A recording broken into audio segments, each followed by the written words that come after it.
எதிர்பார்க்கலாம் ஆண்டி. காதுல வந்து தேன் பாஞ்சா மாதிரி அவ்வளவு சந்தோஷமான விஷயத்த சொல்லிருக்கீங்க.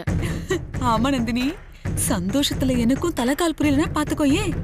இந்த அம்மாவையும் பையனையும் எப்படியாவது பிரிக்கணும்.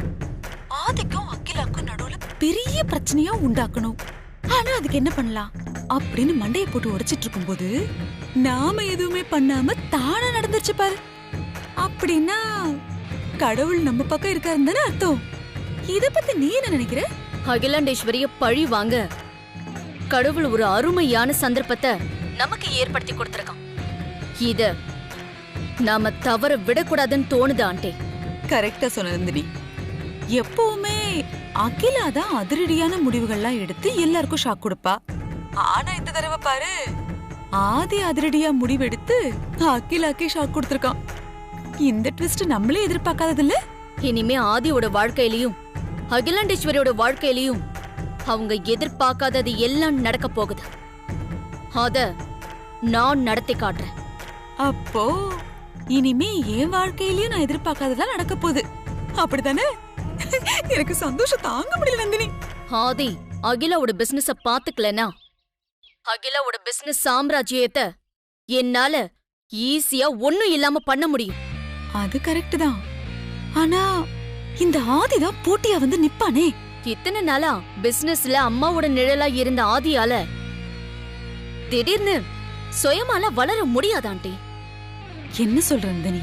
பிசினஸ்ல எத்தனை நாளா ஆதிக்கு பக்கபலமா இருந்ததே அம்மாதான். தனியா பிசினஸ் ஆரம்பிக்க போற ஆதிக்கு இனிமே பலவீனமா இருக்க போறதும் அம்மாதான். நீ சொல்றது எனக்கு புரியல நந்தினி, கொஞ்சம் புரியுற மாதிரி சொல்லு. இது நாள் வரைக்கும் ஆதிக்கடவுர் அகிலாண்டேஸ்வரிக்கு மகனாக இருந்த ஆதி இனிமே வெறும் ஆதியா தன்னுடைய வாழ்க்கைய ஆரம்பிக்க போறான். அகிலாண்டேஸ்வரிய விட்டு பிரிஞ்சிருக்கிற ஆதியால அவ்வளவு சுலபமா பிசினஸ்ல ஜெயிக்க முடியாது. கண்டிப்பா அகிலாண்டேஸ்வரியோட சப்போர்ட் தேவைப்படும். ஆனா ஆதிதான் அகிலாவோட சப்போர்ட்டை ஏத்துக்க மாட்டானே. அது எனக்கும் தெரியும் ஆண்டி, அதனாலதான் சொல்றேன். ஆதியை ஜெயிக்கிறது எனக்கு ரொம்ப ஈஸி. அம்மாவும் மகனும் சேர்ந்து இருந்ததுனாலதான் அவங்கள என்னால ஜெயிக்க முடியல. பிரிஞ்சிருக்கிற இந்த நேரத்துல அவங்கள ஜெயிக்கலனா எப்பவுமே ஜெயிக்க முடியாது.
ஓய், நீ எப்போ வந்த?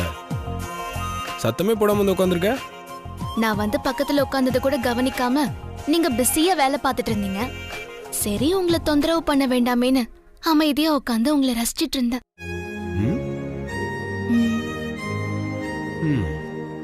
ஆமா மாமா, இனிமே நீங்க தான் ஆபீஸ் பிசினஸ் இதெல்லாம் தலையிட மாட்டேன்னு சொன்னீங்க.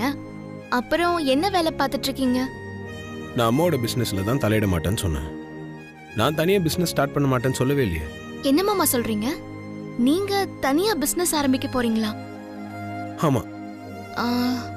அப்போ அம்மாவுக்கு போட்டியா வர போறீங்களா? அம்மாவுக்கு போட்டியால நான் பிஸ்னஸ் ஆரம்பிப்பேனா?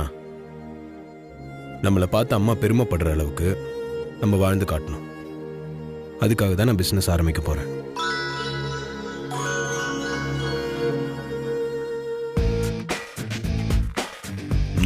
இந்த மெயிலுக்காக தான் நான் வெயிட் பண்ணிட்டு இருந்தேன்.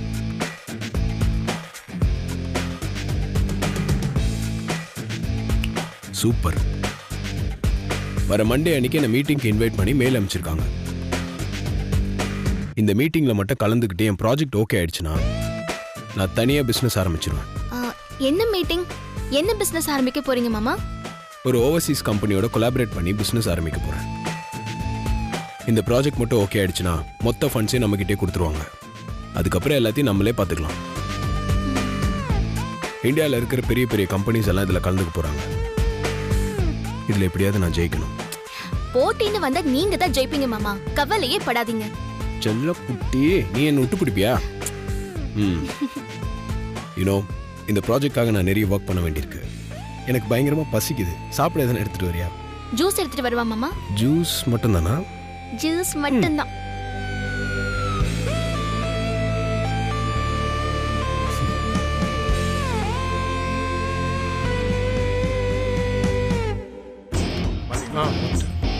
வணக்கம் மேடம். வணக்கம் மேடம். வணக்கம்.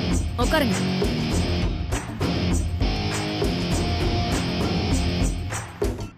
என்ன மேடம் எங்களை திடீர்னு வர சொல்லியிருக்கீங்க? உங்க கம்பெனி ஷேர்ஸ் விஷயமா ஏதாவது இம்பார்ட்டன்ட் தகவல் சொல்ல போறீங்களா? ஏன் கம்பெனி ஷேர் விஷயமா பேசுறதுக்காக இப்போ நான் உங்களை வர சொல்லல. அகிலாண்டேஸ்வரியோட ஆதித்யா குரூப் ஆஃப் கம்பெனி ஷேர்ஸ பத்தி பேசுறதுக்காக தான் இப்போ நான் உங்களை வர சொன்னேன். என்ன மேடம் சொல்றீங்க? அகிலாண்டேஸ்வரி கம்பெனி ஷேர்ஸ் பத்தி நீங்க என்ன சொல்ல போறீங்க? அதானே, அவங்க தான் உங்க எதிரியாச்சே. நம்ம கம்பெனில என்ன நடக்குதுங்கிறத விட நம்மளோட எதிரி கம்பெனில என்ன நடக்குதுன்னு கவனிச்சாலே போதும். நாம எதிரிய ஈஸியா ஜெயிச்சிடலாம். நீங்க சொல்றதும் கரெக்ட் தான் மேடம். சொல்ல வந்த விஷயத்தை சொல்லுங்க மேடம்.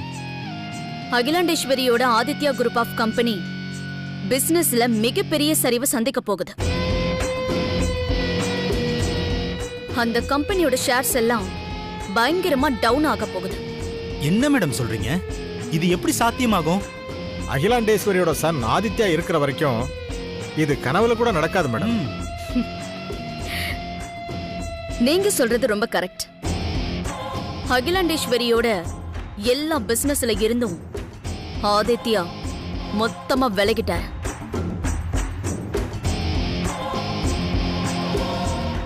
நீங்க சொல்றது உண்மையா மேடம்? 100% உண்மை. அம்மாவுக்கும் மகனுக்கும் ஏற்பட்ட மனக்கசப்புல ஆதித்யா இனிமே அகிலாண்டேஸ்வரியோட பிசினஸ்ல எதுலயும் தலையிடுறது இல்லைன்னு முடிவெடுத்து விலகிட்டார். அகிலாண்டேஸ்வரியோட வெற்றிக்கு பக்க பலமா இருந்த அவங்களுடைய மகன் இப்ப எடுத்திருக்கிற இந்த முடிவால இனி அகிலாண்டேஸ்வரியாலையும் பிசினஸ்ல கான்சென்ட்ரேஷன் பண்ணவே முடியாது. அதனால நான் சொன்னதுதான் நடக்க போகுது. இத சொல்றதுக்காக எங்களை வர சொன்னீங்க மேடம்? இத சொல்றதுக்காக மட்டும் நான் உங்களை வர சொல்லல. நான் இப்ப உங்ககிட்ட சொன்னது எல்லாம் நீங்க உங்க ஸ்டாக் எக்ஸ்சேஞ்ச் கம்பெனி மூலமா பப்ளிக் கிட்ட கொண்டு போகணும். அகிலாண்டேஸ்வரியோட கம்பெனில ஷேர்ஸ் வச்சிருக்கிறவங்க எல்லாம் உடனடியா அதை சேல் பண்ண வைக்கணும். இந்த விஷயம் வெளியே தெரிஞ்சா ஷேர்ஸ் வச்சிருக்கிற எல்லாருமே உடனே சேல் பண்ண ஆரம்பிச்சிருவாங்க. மொத்தமா மார்க்கெட்டுக்கு ஷேர் வரும்போது அதோட மதிப்பு குறைய ஆரம்பிச்சிடும். அதை வாங்க யாரும் முன்வர மாட்டாங்களே மேடம். அதுதான் எனக்கு வேணும். என்ன மேடம் சொல்றீங்க? அகிலாண்டேஸ்வரியோட ஷேர்ஸ் டவுன் ஆகும்போது அதை யாரும் வாங்க முன் வர மாட்டாங்க. அப்போ மொத்த ஷேரையும் நான் பினாமி கம்பெனி பேர்ல வாங்க போறேன். உங்க பிளான் எங்களுக்கு புரியுது மேடம். அகிலாண்டேஸ்வரி கம்பெனி ஷேரை வாங்குறது மூலியமா அவங்க கம்பெனி ஏதாவது ஒண்ண நீங்க கைப்பற்றறதுக்கு பிளான் போடுறீங்க. ரொம்ப சரியா சொன்னீங்க. நான் குறி வச்சிருக்கிறது அகிலாண்டேஸ்வரியோட ஏதோ ஒரு கம்பெனி இல்ல. அகிலாண்டேஸ்வரி பிசினஸ் ஸ்டார்ட் பண்ண அந்த ஸ்பின்னிங் மில்ல.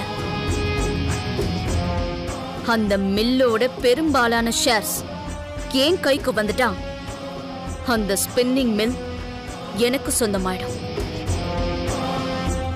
ஆதித்யா குரூப் ஆஃப் கம்பெனிக்கு ஃபவுண்டேஷன் போட்ட அந்த மில் என் கைக்கு வந்துட்டா போதும். அகிலாண்டேஸ்வரியோட மொத்த இமேஜும் டேமேஜ் ஆயிடும். நான் நினைச்ச மாதிரி நடக்கணும்னா அதுக்கு உங்க எல்லாருடைய ஒத்துழைப்பும் எனக்கு வேணும்.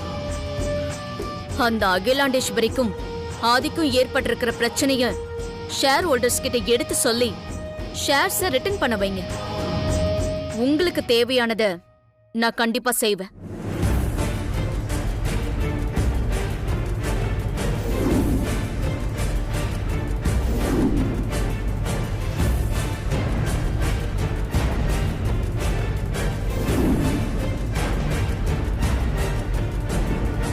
ஓகே மேடம், நீங்க ஆசைப்பட்ட மாதிரி ஸ்பின்னிங் மில்லு உங்களுக்கு தான்.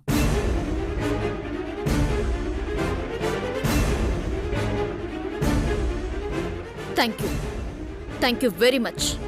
ஓகே மேடம், எங்க வேலையை நாங்க இப்பவே ஸ்டார்ட் பண்ணிடுறோம். நன்றி. ஓகேங்களா? நாங்க வரோம் மேடம். வாங்க. வரோம் மேடம். வர மேடம்.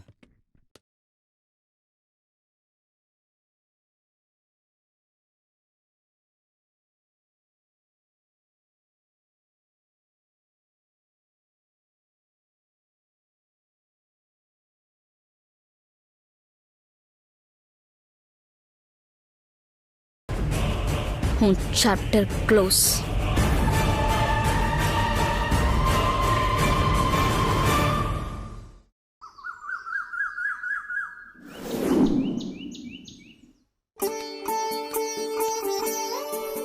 பா, ப்ரோ எடுத்துக்கிற முடிவை பத்தி அவர்கிட்ட ஏதாவது பேசுனீங்களா? இன்னும் இல்ல. அங்கிள், ஆதிக்கிட்ட எப்படியாவது பேசி சமாதானம் பண்ணி அவர் எடுத்திருக்க முடிவை மாத்திக்க வைங்க. நானும் அப்படித்தான் நினைச்சுக்கிட்டு இருக்கேன். ஆனா ஆதி ரூமை விட்டு வெளியே வர மாட்டேங்கிறானே. ப்ரோ கிட்ட கொஞ்சம் சீக்கிரமா பேசுங்கப்பா. இந்த மாதிரி விஷயத்துல தள்ளி போடாதீங்க.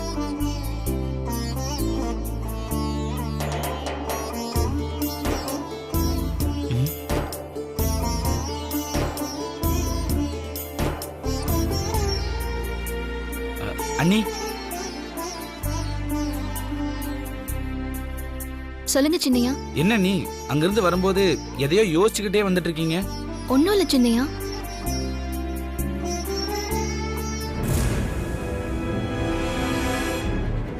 ஆதி கீழே வரலையா? ரூம்ல என்ன பண்ணிக்கிட்டு இருக்கான்? வெளிநாட்டு கம்பெனியோட புதுசா ப்ராஜெக்ட் பண்ண போறாராம். அதனால சரியா சாப்பிட கூட இல்லாம லேப்டாப்பும் கையுமா வேலை பார்த்துட்டே இருக்காரு.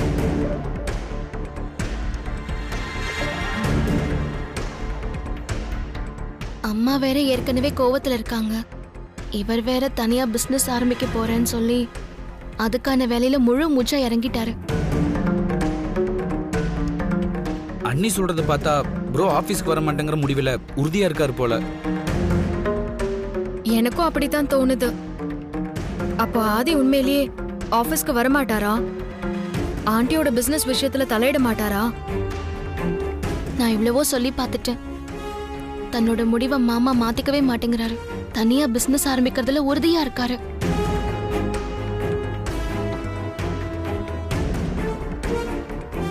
இப்போ ரெடி பண்ணிட்டு இருக்கிற ப்ராஜெக்ட் மட்டும் ஓகே ஆச்சுன்னா போதுமா?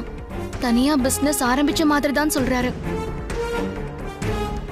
எப்போ ஆதி வெளிநாட்டு கம்பெனிக்காக ப்ராஜெக்ட் ரெடி பண்ண ஆரம்பிச்சிட்டானோ அப்பவே அவன் தனியா தொழில் தொடங்குற முடிவுல உறுதியா இருக்கான்னு தெரிஞ்சு போச்சு.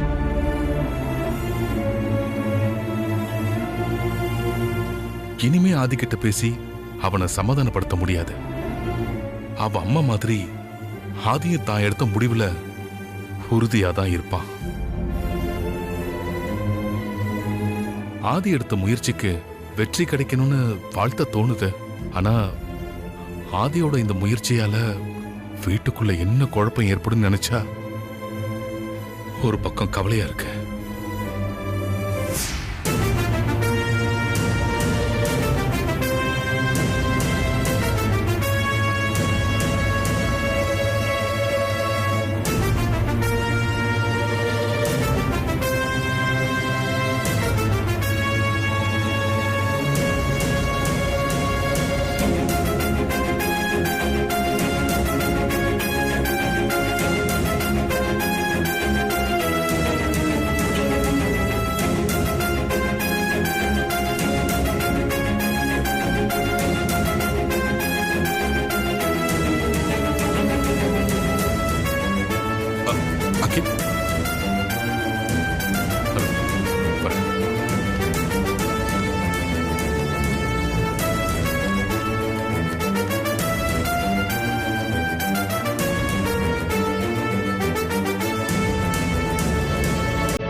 அகிலா,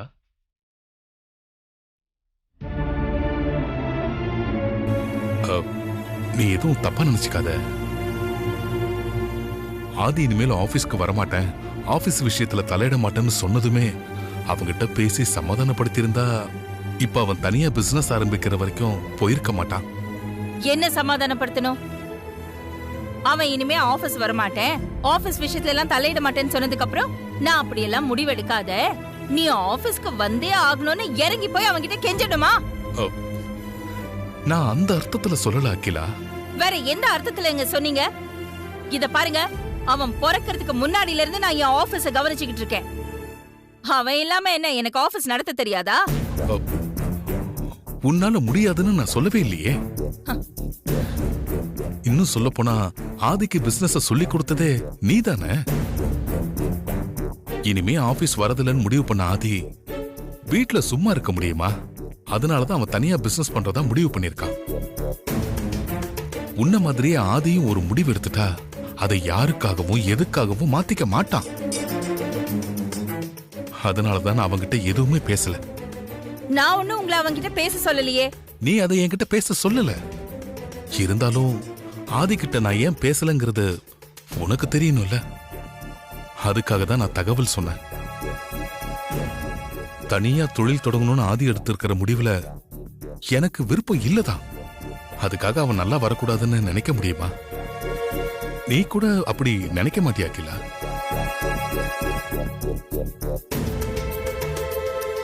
இது விஷயமா ஆதி இது வரைக்கும் என்கிட்ட எதுவும் சொல்லவும் இல்ல, பேசவும் இல்ல. நம்ம மருமக பார்வதி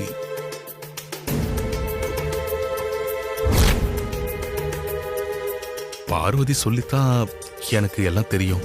ஆதி மேல வருத்தம் இருந்தாலும் அவன் ஃபாரின் ப்ராஜெக்ட் முயற்சியில அவனுக்கு வெற்றி கிடைக்கணும்னு ஒரு அப்பாவா வாழ்த்தணும்னு தோணுச்சு. எப்பவுமே நீங்க அவனுக்கு நல்ல அப்பாவா நடந்துக்கத்தான் முயற்சி பண்ணிருக்கீங்க. ஒரு நாளாவது எனக்கு நல்ல கணவனா நடந்துக்கணும்னு முயற்சி பண்ணிருக்கீங்களா? அப்படி நினைச்சிருக்கீங்களா? இல்லையே. அப்படி இல்ல அகிலா. பேசாதீங்க, நிறுத்துங்க.